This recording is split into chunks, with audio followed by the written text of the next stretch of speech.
नमस्कार सांग मैंने जय जगन्नाथ। आज आम पढ़ा अष्टम श्रेणी विज्ञान बहिर तृतीय अध्याय जार ना हूँ स्वास्थ्य ही संपद। तेबे पढ़ा आगु भिडियो को लाइक कर आ चैनल को सब्सक्राइब कर। तेबे चलतु पढ़ा आगु किसी प्रश्न देती प्रश्न गुड़ी आम भल भाव पढ़ा। प्रश्न कौन ना साधारण थंडा भली संक्रमण प्रति तुम शरीर किपरि प्रतिक्रिया करे। आजिकाली आमे देखू बसंत किंबा पोलियो भली रोग कम व्यापुची किंतु मधुमेह और हृद समस्या साधारणतः अधिक संख्यार हेउची काहेकि एभली काहेकि होची। तापर तृतीय कौन ना जलवायु परिवर्तन जोगु नूतन प्रकार रोग सृष्टि हो पारे कि कौन भावुच हाँ कि ना। तापर प्रश्न प्रश्न कौन ना मानसिक चाप किंबा चिंता आमको किपरि प्रभावित करे एवं यहाकू आमको असुस्थ करिथाए कि। तापर चतुर्थ प्रश्न रोग व्यापीवा समय रे निर्दिष्ट गोष्ठी काहेकि अन्य मानक अपेक्षा अधिक प्रभावित हुअंती।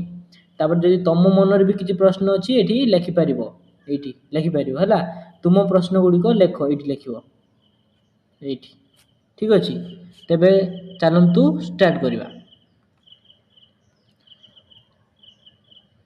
स्वास्थ्य कौन स्वास्थ्य कौन केवल रोग न बढ़िया कौन स्वास्थ्य बुझाए। तेबे जानिबा प्राचीर पत्रर सन्निवेशित विभिन्न खबर कागज रे प्रकाशित स्वास्थ्य संपर्कित संवाद उक्ति आम देशर लोक मानकर स्वास्थ्य संबंध रे की सूचना प्रदान करुछि। रोग न हेबा अर्थ कौन स्वास्थ्य वास्तविक स्वास्थ्य कहिले शारीरिक भाव रे ठीक अनुभव करिबा सकारात्मक रहिबा एवं अन्य मानक सह दृढ़ संपर्क रखिबा मध्य अंतर्भुक्त। जड़े स्वस्थ व्यक्ति निज शरीर जत्न निए एक सकारात्मक मानसिक बजाय रखे एवं सामाजिक जीवन को उपभोग करे। एबे आस अनुसंधान करबा सुस्थ रहिबार प्रकृत अर्थ कौन सुस्थ माने कौन तार प्रकृत अर्थ कौन एबे आमे जानिबा। कौन ना जड़े अष्टम श्रेणी छात्र ये गोटे शुण बढ़िया गप भाया लगे। जन अष्टम श्रेणी छात्र अन्य एक सहर में नूतन स्कूल को स्थानांतरित है। से कौन कला ना आउ गोटे स्कूल को गला सेठारे परिवेश रे कौन सी बंधु नथिले नुआ नुआ जाइछि तो तार सेठी कई बंधु बा सांग कई नथिले। से कौन कला निज एकुटियापण को भूलिया पाई से फोन एवं सामाजिक गणमाध्यम रे अधिक समय बिताइला। सामाजिक गणमाध्यम जो आमर मोबाइल अधिक समय बिताइला किंतु यह ताको आहुरी खराब अनुभव देला। से नुआ बंधु करने को चेष्टा कला नहीं तार मुंड बिंधा है और ओजन ह्रास पाइला तेणु भल भाव में सही पारिला नहीं। तार स्वास्थ्य को उन्नत करने जड़े डाक्तर तांकु फोन और टेलीविजन न देखी सांग मानक सह संपर्क स्थापन करने परामर्श देले। से डाक्तर कौन कहले ना तमे फोन न देखी सांग मानक सहित सांग हुओ आस चिंता करवा। कौन चिंता करवा ना बालकर स्वास्थ्य समस्यार कारण कौन थिला तुम कहि परिबो कौन थिला तार अभ्यास एवं पारिपार्श्विक अवस्था किपरि ताकू सुस्थ कला।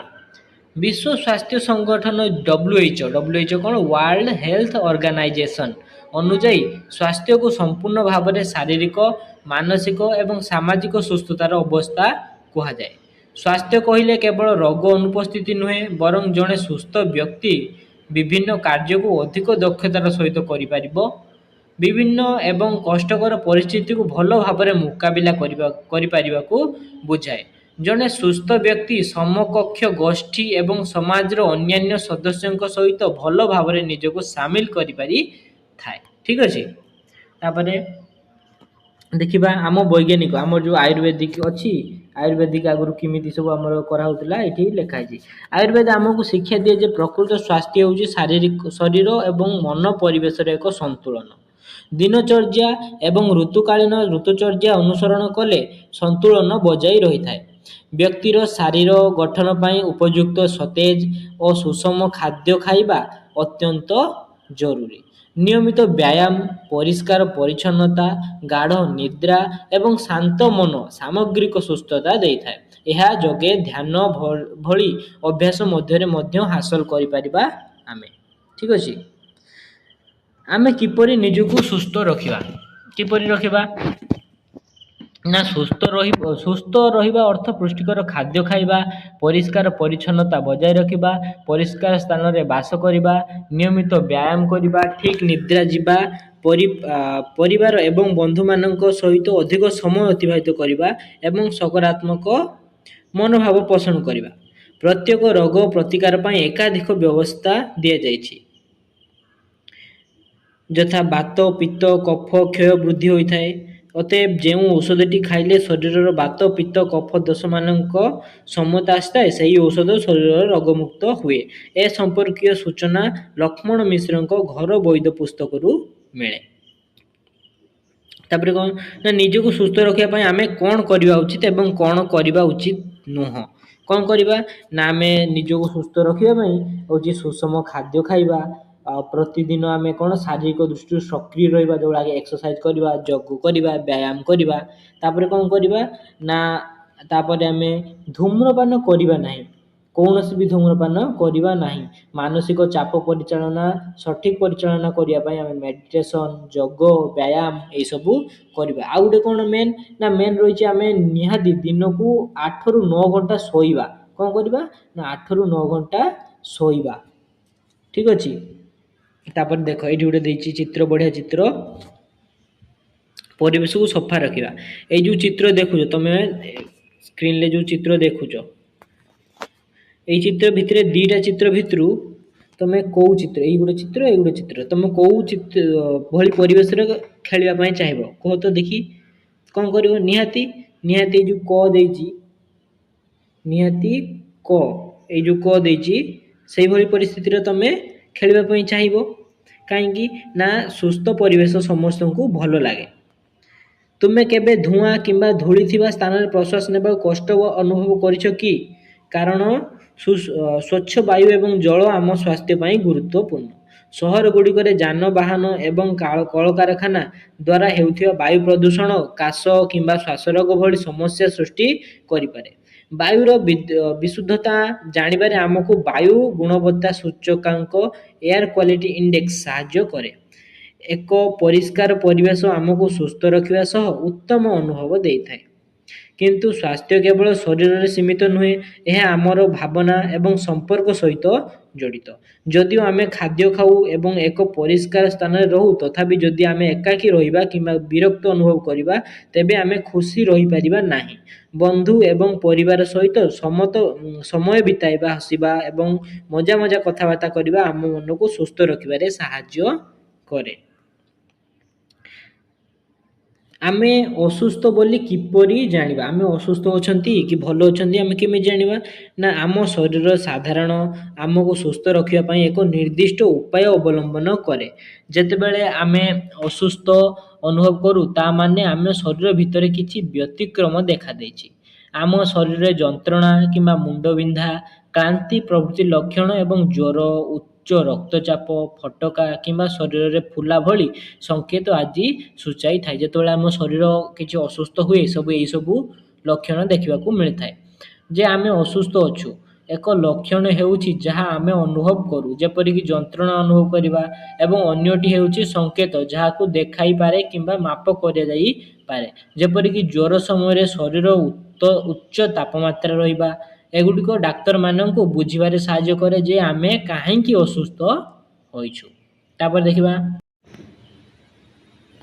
ରୋଗ କାରଣ ଓ ପ୍ରକାର ଭେଦ। ରୋଗ କାରଣ କ'ଣ ଆଉ ତାର କେତେ ଭାଗରେ ବିଭକ୍ତ, ପ୍ରକାର ଭେଦ ସବୁ ଏଗୁଡ଼ା ଲେଖା ହେଇଛି। ପଢ଼ିବା କ'ଣ ନା ରୋଗ ହେଉଛି ଏକ ଅବସ୍ଥା ଯାହା ଶରୀର କିମ୍ବା ମନର ସାଧାରଣ କାର୍ଯ୍ୟକୁ ପ୍ରଭାବିତ କରେ। ଯେତେବେଳେ ଗୋଟିଏ ବା ଏକାଧିକ ଅଙ୍ଗ କିମ୍ବା ଅଙ୍ଗ ସଂସ୍ଥା ଠିକ୍ ଭାବରେ କାର୍ଯ୍ୟ କରିବା ବନ୍ଦ କରିଦିଏ, ସେତେବେଳେ ଏହିପରି ହୋଇଥାଏ। କିଛି ରୋଗ ବୀଜାଣୁ, ଭୂତାଣୁ କିମ୍ବା ଆଦି ପ୍ରାଣୀ, କବକ ଭଳି ଅଣୁଜୀବ ଏକକୋଷୀ ପ୍ରାଣୀମାନଙ୍କ ଦ୍ୱାରା ହୋଇଥାଏ। ଏହି ରୋଗ ସୃଷ୍ଟି କରୁଥିବା ଜୀବମାନଙ୍କୁ ରୋଗକାରକ ବା ରୋଗାଣୁ ଅଣୁଜୀବ କୁହାଯାଏ। ଯେଉଁ ଜୀବଗୁଡ଼ିକ ରୋଗ ସୃଷ୍ଟି କରେ ତାଙ୍କୁ କ'ଣ କୁହାଯାଏ ନା ରୋଗାଣୁ ଅଣୁଜୀବ କୁହାଯାଏ। ଅନ୍ୟ ରୋଗଗୁଡ଼ିକ ସଂକ୍ରମିତ ଖାଦ୍ୟ ବା ପୁଷ୍ଟିହୀନତା କିମ୍ବା ଅସ୍ୱାସ୍ଥ୍ୟକର ଜୀବନଶୈଳୀରୁ ହୋଇପାରେ। ଆଉ ସବୁ କ'ଣ ନା ଅପୁଷ୍ଟିକର ଖାଇବା, କ'ଣ ଜୀବନଶୈଳୀରୁ ହୋଇଥାଏ। କିଛି ରୋଗ ଅଳ୍ପ ସମୟ ପାଇଁ ଶରୀରରେ ରହିଥାଏ ଏବଂ ଅନ୍ୟ କେତେକ ଦୀର୍ଘ ସମୟ ପାଇଁ ଜାରି ରହିଥାଏ। ଏହି ନିମିତ୍ତ ନିୟମିତ ଚିକିତ୍ସା କିମ୍ବା ଯତ୍ନ ଆବଶ୍ୟକ ହୋଇଥାଏ।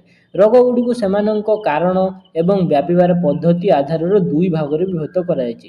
ନା ସବୁ ରୋଗକୁ କେମିତି ନା ଦୁଇ ଭାଗରେ ବିଭକ୍ତ କରାଯାଇଛି। କ'ଣ କ'ଣ ନା ଅଣସଂକ୍ରାମକ ରୋଗ ଆଉ ଗୋଟେ ହେଉଛି ସଂକ୍ରାମକ ରୋଗ। ଗୋଟେ ହେଉଛି ଅଣସଂକ୍ରାମକ ରୋଗ ଆଉ ଗୋଟେ ହେଉଛି ସଂକ୍ରାମକ ରୋଗ। ତେବେ କ'ଣ ଏଇ ଅଣସଂକ୍ରାମକ ରୋଗ? ଚାଲ ଦେଖିବା। କିଛି ରୋଗ ଯେପରି ଶ୍ୱାସ ରୋଗ, ମଧୁମେହ, କର୍କଟ ଇତ୍ୟାଦି ରୋଗାକାରର ଅଣୁଜୀବମାନଙ୍କ ଦ୍ୱାରା ହୁଏ ନାହିଁ ଏବଂ ଜଣେ ସଂକ୍ରମିତ ବ୍ୟକ୍ତିଠାରୁ ଅନ୍ୟ ବ୍ୟକ୍ତିକୁ ବ୍ୟାପି ନଥାଏ। ଏଗୁଡ଼ିକ କ'ଣ ନା ସଂକ୍ରମଣ ହୋଇନଥାଏ, ଜଣେ ବ୍ୟକ୍ତିଠାରୁ ଆଉ ଜଣଙ୍କ କତିକି ଯାଇନଥାଏ। ଏଗୁଡ଼ିକ ସାଧାରଣତଃ ଜୀବନଶୈଳୀ, ଖାଦ୍ୟ ଏବଂ ପରିବେଶ ସହିତ ଜଡ଼ିତ। ଆଉ ତାପରେ ରହିଲା କ'ଣ ସଂକ୍ରାମକ ରୋଗ। କ'ଣ ନା ରୋଗକାରକ ଅଣୁଜୀବ ଦ୍ୱାରା ହେଉଥିବା ରୋଗଗୁଡ଼ିକୁ ସଂକ୍ରାମକ ରୋଗ କୁହାଯାଏ। ଏଗୁଡ଼ିକ ଜଣେ ବ୍ୟକ୍ତିଠାରୁ ଅନ୍ୟ ବ୍ୟକ୍ତିକୁ ବ୍ୟାପିପାରେ।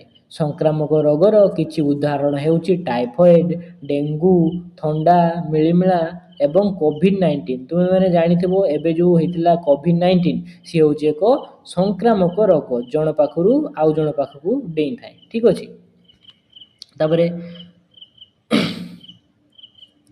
ଦେଖିବା ସଂକ୍ରାମକ ରୋଗ କିପରି ସୃଷ୍ଟି ହୁଏ ଏବଂ ବ୍ୟାପେ। ସଂକ୍ରାମକ ରୋଗ କିପରି ସୃଷ୍ଟି ହୁଏ ଏବଂ କିପରି ବ୍ୟାପେ ତାହା ଆମେ ଏବେ ଦେଖିବା। କିପରି ହୁଏ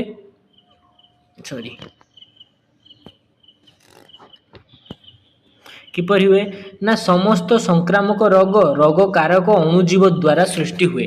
ସଂକ୍ରାମକ ରୋଗ ଗୁଡ଼ିକ କାହା ଦ୍ୱାରା ସୃଷ୍ଟି ହୁଏ ନା ଅଣୁଜୀବ ଦ୍ୱାରା ସୃଷ୍ଟି ହୁଏ। ଏହି ରୋଗ ଜୀବାଣୁ ଆମେ ପ୍ରଶ୍ୱାସ ନେବା ସମୟରେ ବାୟୁ ମାଧ୍ୟମରେ କିମ୍ବା ଦୂଷିତ ଖାଦ୍ୟ କିମ୍ବା ଜଳ ବ୍ୟବହାର କରିବା ବେଳେ ଆମ ଶରୀରରେ ପ୍ରବେଶ କରେ। କିନ୍ତୁ ଏହି ରୋଗ ଜୀବାଣୁ କିପରି ଜଣେ ବ୍ୟକ୍ତିଙ୍କ ଠାରୁ ଅନ୍ୟ ବ୍ୟକ୍ତିଙ୍କୁ ବ୍ୟାପିଥାଏ ଏହା ସାଧାରଣ ବାୟୁ ମାଧ୍ୟମରେ ସଂକ୍ରମିତ ବ୍ୟକ୍ତିଙ୍କ କାଶ କିମ୍ବା ଛିଙ୍କ ଦ୍ୱାରା କିମ୍ବା ପ୍ରତ୍ୟକ୍ଷ ସଂସ୍ପର୍ଶ ଯଥା ହାତ ମିଳାଇବା, ସଂକ୍ରମିତ ବ୍ୟକ୍ତି ବ୍ୟବହାର କରୁଥିବା ଜିନିଷପତ୍ର ବ୍ୟବହାର ଦ୍ୱାରା ବ୍ୟାପିଥାଏ। କିଛି ସଂକ୍ରାମକ ରୋଗ ଦୂଷିତ ପାନୀୟ ଜଳ ଯେଉଁ ଖରାପ ପାଣି ବା ନୁଙ୍ଗୁରା ପାଣି, ଜଳ କିମ୍ବା ଖାଦ୍ୟ ମାଧ୍ୟମରେ ବ୍ୟାପିଥାଏ। କିଛି ରୋଗକାରକ ଅଣୁଜୀବ ମଶା ଏବଂ ମାଛି ଭଳି କୀଟପତଙ୍ଗ ଦ୍ୱାରା ଶରୀର ରୋଗ ସୃଷ୍ଟି କରେ। ଏହି କୀଟପତଙ୍ଗ ଗୁଡ଼ିକୁ ବାହକ ଭେକ୍ଟର୍ସ କୁହାଯାଏ। ଯେପରି ମ୍ୟାଲେରିଆ ମାଇ ଏନୋଫିଲିସ୍ ମଶା ଦ୍ୱାରା ବ୍ୟାପିଥାଏ। ମ୍ୟାଲେରିଆ କାହା ଦ୍ୱାରା ହେଇଥାଏ ନା ମାଇ ଏନୋଫିଲିସ୍ ମଶା ଦ୍ୱାରା ମ୍ୟାଲେରିଆ ହୋଇଥାଏ। ରୋଗ କିପରି ବ୍ୟାପିଥାଏ ତାହା ବୁଝିବା ଆମେ ନିଜର ଏବଂ ଅନ୍ୟମାନଙ୍କ ସୁରକ୍ଷା ପାଇଁ ସରଳ ପଦକ୍ଷେପ ନେଇପାରିବା। ଏହି ସଂକ୍ରାମକ ରୋଗ ଗୁଡ଼ିକ କିପରି ବ୍ୟାପିଥାଏ ଏବଂ ଆମେ ସେଗୁଡ଼ିକୁ କିପରି ପ୍ରତିରୋଧ କରିପାରିବା ଆସ ଜାଣିବା। ଦେଖ ଏବେ ଟେବୁଲ ଦେଇଛି, ଟେବୁଲଟିକୁ ଭଲ ଭାବରେ ଦେଖ। କ'ଣ ଦେଇଛି ନା ଏଠି ଦେଇଛି ଆମର ରୋଗ ଦେଇଛି, କାରକ ଦେଇଛି, ସଂକ୍ରମଣ ସ୍ଥାନ ଦେଇଛି, ଲକ୍ଷଣ ଦେଇଛି ଆଉ ପ୍ରତିଷେଧକ ବ୍ୟବସ୍ଥା ଦେଇଛି।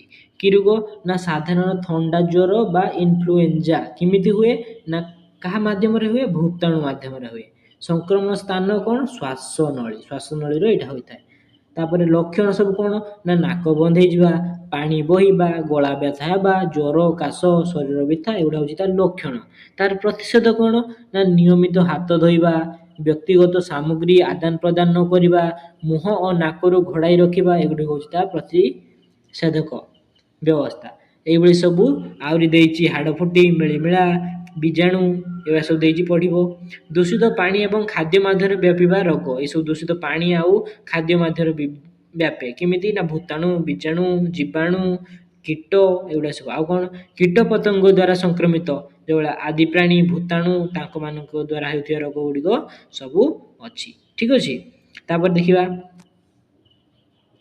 ତାପରେ କ'ଣ ନା ଅଣସଂକ୍ରାମକ ରୋଗ କିପରି ହୁଏ। ଦେଖିଲେ ଆମେ ସଂକ୍ରାମକ ରୋଗ କିପରି ହୁଏ, ଏବେ ଦେଖିବା ଅଣସଂକ୍ରାମକ ରୋଗ କିପରି ହୁଏ।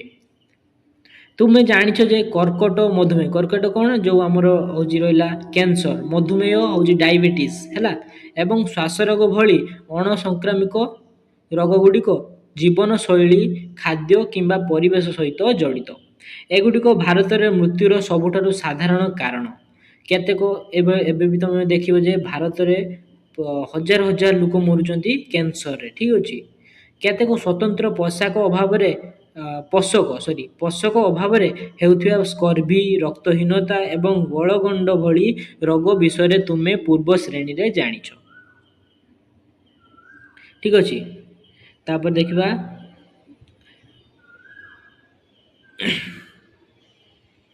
ଦେଖ ଯେଉଁ ଆମର ରହିଲା ସାରଣୀ ପୂରଣ କରି ଜୀବନଶୈଳୀ ସମ୍ବନ୍ଧୀୟ ରୋଗ ବିଷୟରେ ଅଧିକ ଜାଣିବା। କେଉଁ ରୋଗ କିପରି ହୋଇଥାଏ, ଯେଉଁଭଳିଆ ହେଉଛି ମେଦବହୁଳତା, ମଧୁମେହ କିପରି ହୁଏ, ତାର ଲକ୍ଷଣ କ'ଣ, ଆଉ ତାର ଜୀବନଶୈଳୀରେ କ'ଣ ପରିବର୍ତ୍ତନ କଲେ ଏଇଟା ଠିକ ହେବ, ଏଠି ସବୁ ଦେଇଛି ପଢ଼ିବ ହେଲା। ତାପରେ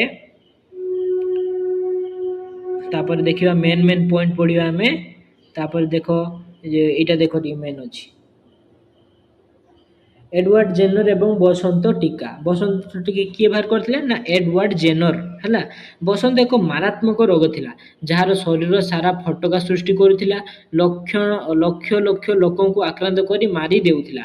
ଗାଈମାନଙ୍କ ଠାରେ ଦେଖାଥିବା ବସନ୍ତ ନାମକ ଅପେକ୍ଷାକୃତ କମ୍ ମାରାତ୍ମକ ଥିଲା ହେଲା।